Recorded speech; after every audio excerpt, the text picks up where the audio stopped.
Hi, everybody. To actually live with meditation as a daily practice is such a gift, has been so life-changing for me. And I didn't actually think I needed it. I didn't actually believe I wanted it.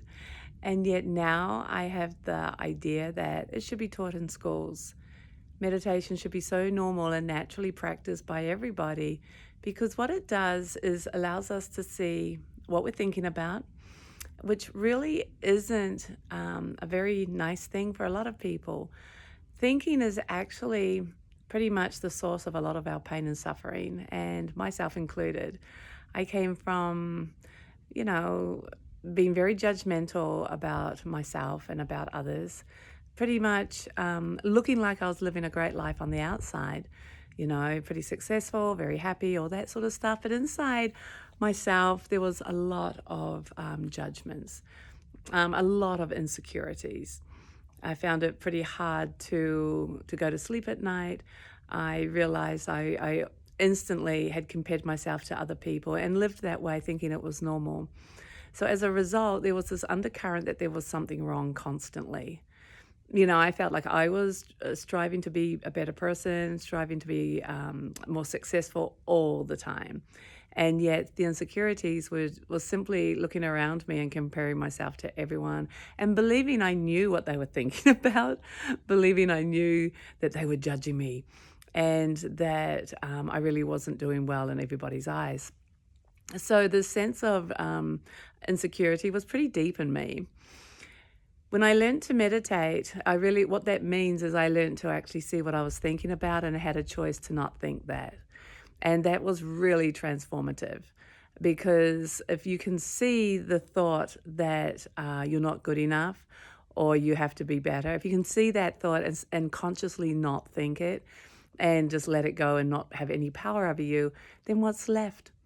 And if that thought just isn't there, then there is the absence of the very thing that's creating the uncertainty, creating the insecurity, which means the uncertainty and the insecurities fall away.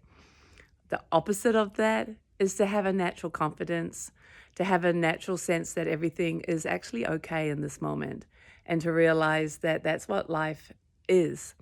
So my life now is actually the opposite of those big bad words. Everything I used to be thinking about, I just realize I don't need to think that. There is no truth in that. And so what's left is this contentment for being. What's left is that everything's okay, that who I am is good enough, and I'm naturally growing the way I'm supposed to grow in the life choices that I'm making. I don't have to compare myself to others, but I can be inspired. I have choices to change my life, but my happiness doesn't depend on that.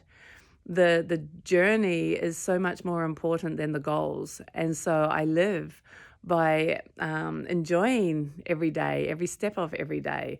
So that's the celebration, not this striving with all this unhappiness to reach some goal that may or may not give me contentment.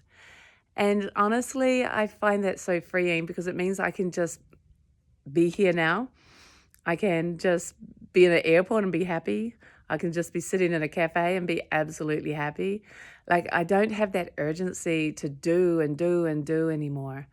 And I definitely don't compare myself to other people. We're all made differently. We all have different backgrounds. We have different patterns. We have different things that we like and dislike. You're supposed to be unique. And so it's time to just learn to love yourself. Ascension or meditation absolutely taught me to love myself and to allow myself to love other people for who they are without judging them. It's pretty much a gift that every person in the world should be practicing because then we could create heaven on earth and live in this beautiful, loving environment together rather than judging and being mean towards each other. What a lovely world that would be.